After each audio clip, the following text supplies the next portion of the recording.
Avertissement. Cette capsule sert d'introduction. Vous devez aller en classe pour réussir. Nous préférons vous en avertir. Bonjour. Aujourd'hui, nous allons parler de l'élévation de température d'ébullition. Élévation de température d'ébullition du solvant ou d'un solvant en présence de soluté. Qu'il y en ait un ou plusieurs qui sont très peu volatiles. Qu'il y en ait un ou plusieurs. Nous sommes à la page 39 de notre cahier de notes et si vous voulez nous suivre, nous sommes à la section 5.2 dans le cahier de Madame Tournier.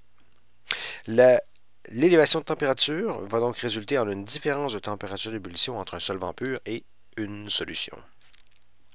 Le montage qui est à gauche nous présente, on démarre avec ça, une solution d'un soluté qui est très peu volatile dans un solvant bleu qui est subit la pression de la pression extérieure, si vous voulez, subit l'assaut de la pression extérieure à une température constante. Et ce qu'on fait, c'est qu'on applique du chauffage, symbolisé par le petit triangle noir ici. C'était, dans le fond, notre départ de l'expérience de température d'ébullition d'une solution. Température d'ébullition d'une solution. Quelle était la définition? Eh bien, la température d'ébullition d'une solution, c'est la température pour laquelle la pression totale, ou en fait la pression de la solution, ici en dessous, là, est égale à la pression extérieure qui pèse sur elle. Ce que nous allons voir, nous, comme définition, c'est que la variation de température d'ébullition entre un solvant et une solution va être la suivante. C'est la température, on va mettre un signe égal, pardon, égale la température d'ébullition d'une solution, température d'ébullition d'une solution, moins la température d'ébullition du solvant pur. Ça, c'est la définition technique d'une augmentation de température d'ébullition. Si on veut essayer de déterminer une autre explication, ou une autre équation, pardon, qui utiliserait la loi de Raoult, il faut revenir au graphique de la page précédente, c'est-à-dire de la page 38, juste ici.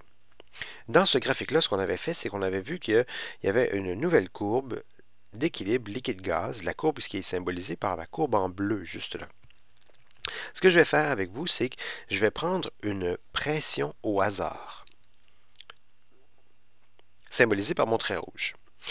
Ce qu'on voit dans cette pression-là, c'est que si j'examine la température entre le liquide et le gaz, où les deux sont en équilibre ensemble, eh bien, par exemple, sur la courbe, à cette pression-là en rouge, la température d'ébullition, elle est symbolisée ici. Ça serait la température d'ébullition de mon solvant pur. Lorsque j'ai placé un soluté B non volatile à l'intérieur du solvant pur, la courbe s'est déplacée. On a vu que la pression de vapeur diminuait, eh bien la température d'ébullition augmente parce que, soudainement, la température d'ébullition pour la même pression, parce qu'il y a un soluté, est rendue ici.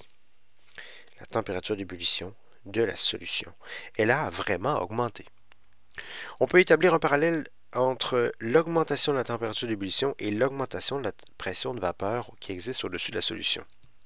Je ne ferai pas l'analyse avec vous au complet. Elle est très bien décrite dans le livre de Mme Tournier. Mais ce que je peux vous dire, c'est que, éventuellement, on peut relier la variation de température, la variation de température d'ébullition à quelque chose qui est une constante multipliée par la variation de pression. Okay? On pourrait faire l'analyse, mais pour l'instant, démarrons de ce point-là. La variation de température d'ébullition, c'est égal à une constante, et la constante, on peut la multiplier par le delta P. On vient tout juste de dire qu'une variation de pression, je reviens à la page précédente, la variation de pression, c'est P0A XB, alors nous allons la substituer par P0A XB. Et vous êtes d'accord avec moi que la tension de vapeur du solvant, c'est une constante. Alors, ce qu'on va faire, c'est qu'on va l'intégrer dans la constante.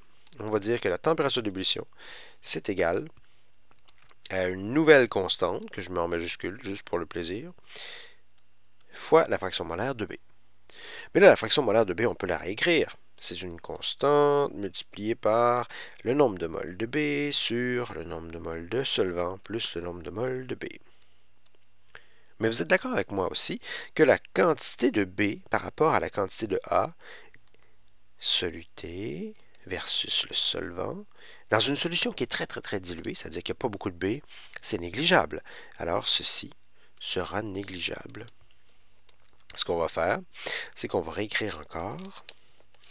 Le delta T est égal à une constante multipliée par le nombre de moles de B divisé par, et là le nombre de moles de A, on peut le réexprimer en masse de A divisé par sa masse molaire. Vous êtes d'accord avec moi? Puis là encore une fois le même stratagème, la masse molaire c'est une constante.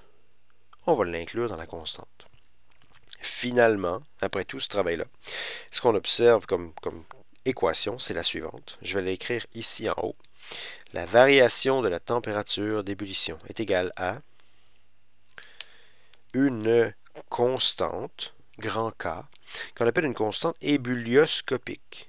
Une constante qui a rapport à la variation de température d'ébullition, multipliée par, et là vous revenez ici, nombre de moles de B sur la masse du solvant. Ça se trouve être la définition de la molalité, donc molalité de B. S'il y a un soluté, ça va être ça la définition. S'il y en a plusieurs, eh bien on va juste remplacer molalité de B plus la molalité de C plus la molalité des autres solutés. Ce sont donc les deux équations qu'on vous demande de apprendre pour l'élévation de la température d'ébullition. Température d'ébullition du solvant moins la température d'ébullition du solvant pur, et la même variation de température d'ébullition, c'est égal à constante fois la molalité de B. Si vous remarquez, ça ici, ça a le look parfait d'une équation qui est égale, y est égal à mx, avec y, température d'ébullition, x, molalité, et la droite qu'on obtient, si on fait le graphique de plusieurs molalités, regardons les températures d'ébullition, les variations que ça cause, la pente, c'est m, et la pente, c'est la constante ébullioscopique qu'on peut sortir pour un certain solvant. Et on les place dans un tableau.